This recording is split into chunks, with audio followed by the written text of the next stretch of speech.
বিসমিল্লাহির রহমানির রহিম। প্রিয় শিক্ষার্থী বন্ধুরা, আমি মোসাম্মদ লিনা আফরোজ দোয়েল, সহকারী শিক্ষক, পুরুষোত্তমবাটি উচ্চ বিদ্যালয়, মাদনগর, নওগাঁ, নাটোর। আমি করোনাকালীন পরিস্থিতিতে তোমাদের অনলাইনে ক্লাসে স্বাগত জানাচ্ছি। আমি তোমাদের ক্লাস নিব সপ্তম শ্রেণীর বাংলা প্রথম পাঠ থেকে। সপ্তম শ্রেণীর একটি কবিতা আমি তোমাদেরকে বিশ্লেষণ করবো, এখানে কবিতার সম্পর্কে আলোচনা করব। আমার কবিতার নাম হচ্ছে সবার আমি ছাত্র, কবি সুনির্মল বসু। সবার আমি ছাত্র, এখানে ছাত্র বলতে তোমরা সাধারণত বুঝো ছাত্র যারা লেখাপড়া করে তারাই ছাত্র, আর শিক্ষক পড়াবেন, শিক্ষকরাই শিক্ষক। কিন্তু এখানে সুনির্মল বসু এত সুন্দর করে সবার আমি ছাত্র কবিতাটি ব্যাখ্যা করেছেন, অবাক হয়ে যায়। এত সুন্দর কবিতা কি কে কখনো লিখতে পারে? আমি সুনির্মল বসুকে শ্রদ্ধা জানাই। তিনি এত সুন্দরভাবে সবার আমি ছাত্র, অর্থাৎ পৃথিবীতে এই বিশ্বে কেউ কারো ছাত্র ছাড়া কেউ না, অর্থাৎ প্রত্যেকটা মুহূর্তে প্রতিনিয়ত আমরা কিন্তু একে অপর কাছে শিখতেছি। এই জন্য এখানে কবি সবার আমি ছাত্র বলে আখ্যায়িত করেছেন। সুনির্মল বসু এখানে সবাইকে নৈতিকতা এবং সততা শিক্ষা দেওয়ার জন্য এই কবিতাটা মূলত লিখেছেন। এই কবিতাটা শিখলে আমরা সততা সম্পর্কে কিভাবে কার কাছ থেকে কি শিখতে হয়, আমরা কিন্তু প্রকৃতিগতভাবেই আমরা জন্মগতভাবেই প্রকৃতির উপর নির্ভরশীল, অর্থাৎ প্রতিনিয়ত আমরা প্রকৃতির কাছে কিছু শিখতেছি। এই প্রকৃতির কাছে যে আমরা কিছু শিখতেছি এটা আমরা কখনো কেউ কিন্তু আমরা স্বীকার করে নিচ্ছি না। সুনির্মল বসু এখানে সুন্দর করে স্বীকার করে নিয়েছেন যে আমরা প্রতি মুহূর্তে সবার কাছে সব কিছু আমরা শিখতেছি, এবং পুরা বিশ্বকে তিনি একটি পাঠশালা বলে পরিণত করেছেন, এবং পুরা বিশ্বকে একটা পাঠশালা, পাঠ্য বই এবং লাইব্রেরি হিসেবে এখানে উল্লেখ করেছেন। তাহলে এখানে একটা কবিতা, সে কবিতা সুনির্মল বসুর আগে আমি একটু পরিচয় জেনে নিই। সুনির্মল বসু জন্মগ্রহণ করেছেন কোথায়? 1902 সালে কলকাতার বিহারে জন্মগ্রহণ করেছেন, আর তিনি মৃত্যুবরণ করেছেন 1957 সালে। তিনি সুনির্মল বসু আমার পৈতৃক নিবাস ছিল বৃহত্তর ঢাকার বিক্রমপুরে। তিনি ছিলেন কবি এবং শিশু সাহিত্যিক। কবিতা, গল্প, কাহিনী, উপন্যাস, ভ্রমণ কাহিনী ইত্যাদি বিষয়ে শিশু ও কিশোর উপযোগী সাহিত্য রচনা করেছেন। তার উল্লেখযোগ্য গ্রন্থ ছানাবোড়া, বেড়ে মোজা, হইচই, হুলস্থুল, কথা শেখা, পাততাড়ি ইত্যাদি। তাহলে এই কবির সম্পর্কে একটু জানলাম যে কবি কোথায় জন্মগ্রহণ করেছেন, কোথায় তার বাড়ি, তিনি কি করেন, তিনি শিশু সাহিত্যিক, সব কিছু এখানে উল্লেখ করেছেন। এবং সবচেয়ে বড় কথা, তিনি এত সুন্দর করে এই কবিতা উপস্থাপন করেছেন, লিখেছেন, তাকে ধন্যবাদ না দিয়ে পারা যায় না। যাই হোক, সবার আমি কবিতাটি তোমাদেরকে আমি সুন্দরভাবে একবার করে পড়ে দিচ্ছি, এবং আমি সেটা বিশ্লেষণ করে দিব যে কোথা থেকে কিভাবে আমরা শিখতেছি। তাহলে কবিতাটি পড়ে শুনে দিচ্ছি, শোনো। সবার আমি ছাত্র, সুনির্মল বসু। আকাশ আমায় শিক্ষা দিল উদার হতে ভাইরে, কর্মী হবার মন্ত্র আমি বায়ুর কাছে পাইনি। পাহাড় শিখায় তাহার সমান হয়ে যেন ভাই মনোমহান, খোলা মাঠের উপদেশে দিল খোলা হই তাইরে। সূর্য আমায় মন্ত্রণা দেয় আপন তেজে জ্বলতে, চাঁদ শিখানো হাসতে মিঠে মধুর কথা বলতে। ইঙ্গিতে তার শিখার সাগর অন্তর্ভুক রত্ন আকর, নদীর কাছে শিক্ষা পেলাম আপন বেগে চলতে। মাটির কাছে সহিষ্ণুতা পেলাম আমি শিক্ষা, আপন কাজে কঠোর হতে পাষাণ দিল দীক্ষা। ঝর্ণা তাহার সহজ গানে গান সাগা জাগালো আমার প্রাণে, শ্যাম্পনানি সরস্বতা আমায় দিল দীক্ষা। বিশ্বজোড়া পাঠশালা সবার আমি ছাত্র, নানানভাবে নতুন জিনিস শিখছি দিবা রাত্র। এই পৃথিবীর বিরাট খাতা, পাঠ্য যেসব পাতায় পাতায়, শিখছি সেসব কৌতূহলের সন্দেহ নেই মাত্র। অর্থাৎ এখানে প্রত্যেকটা জিনিস প্রকৃতির কাছে আমরা যে বেড়ে উঠছি, প্রত্যেকটা জিনিসের কাছে আমরা শিক্ষা লাভ করছি, কিন্তু সেই শিক্ষাটা লাভ করছি আমরা, এটা কিন্তু আমরা কেউ বুঝতেই পারছি না। সেটাই মূলত কবি এখানে বুঝিয়ে দিয়েছেন পাঠের মাধ্যমে, যে তোমরা পড়ে শিক্ষা গ্রহণ করো। দেখো এখানে বলেছেন, আকাশ আমায় শিক্ষা দিল উদার হতে ভাইরে, কর্মী হবার মন্ত্র আমি বায়ুর কাছে পাইনি। তাহলে আকাশ শিক্ষা দিল কি হতে?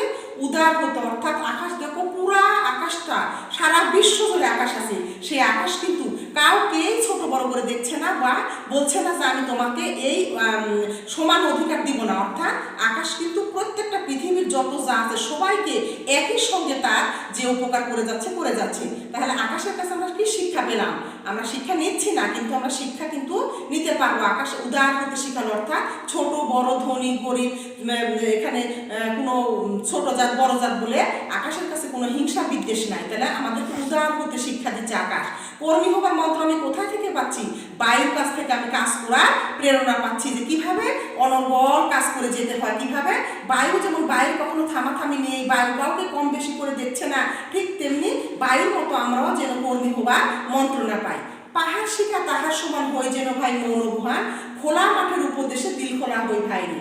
তাই এখানে কি বলতেছে? পাহাড় শিখাকে, পাহাড় কি শিখাচ্ছে?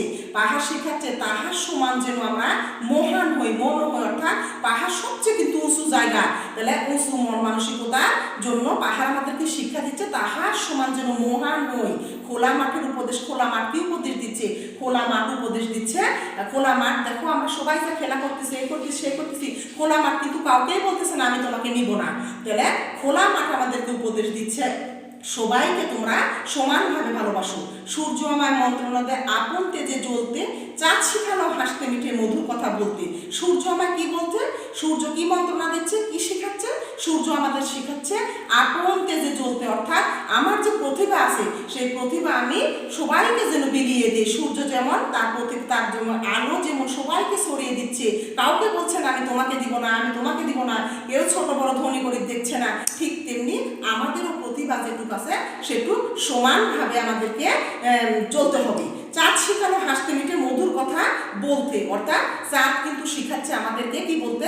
মধুর কথা বলতে, অর্থাৎ সুন্দর করে হাসতে। চাঁদ কিন্তু মিটি মিটি মিটি মিটি করে সুন্দরভাবে জ্বলে, খুব বেশি জ্বলে না, ওই জন্য চাঁদ আমাদেরকে সুন্দর মধুরভাবে কথা বলতে শিখছে।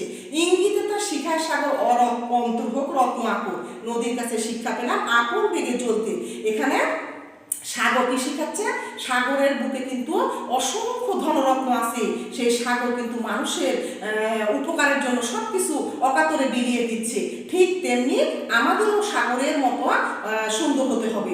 নদী কি করছে? নদী সব সময় তার আপন বেগে চলতেছে, তাহলে আমাদেরকে কি শিক্ষা দিচ্ছে নদী? নদী বলতেছে আমার মতো তোমরাও, বলতেছে না, নদীর কাছ থেকে শিক্ষা পেতে হবে আমাদেরকে, আমরাও যেন আপন বেগে চলি। পাশে লোকে কিছু বলে এই কথা আমরা বলবো না, আমাদেরকে কে কি পিছনে বললো সেটা আমার জানার বিষয় না, তবে খারাপ কাজ করে না, ভালো কাজ করে, সৎ কাজ করে, ন্যায় কাজ করে, সততার পথে চললে কে কি পিছনে বললো দেখার বিষয় না। নদীর কিন্তু পিছনে তাকানোর মতো সময় নাই, নদী আপন বেগে চলতেছে, ঠিক নদীর মতো আমরাও সঠিক পথে আপন বেগে চলবো। মাটির কাছে সহিষ্ণুতা পেলাম আমি শিক্ষা, আপন কাজে কঠোর হতে পাষাণ দিল দীক্ষা।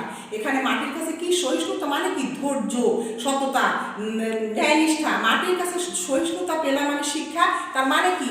মাটির বুকে কিন্তু আমরা অনর্গল হেঁটে যাচ্ছি, কত আঘাত দিয়ে যাচ্ছি, মাটি কিন্তু একবারও বলতেছে না যে আমাকে তোমরা কষ্ট দিও না। মাটি নিজে কষ্ট পেয়ে সবাইকে চলার পথ সুগম করে দিচ্ছে।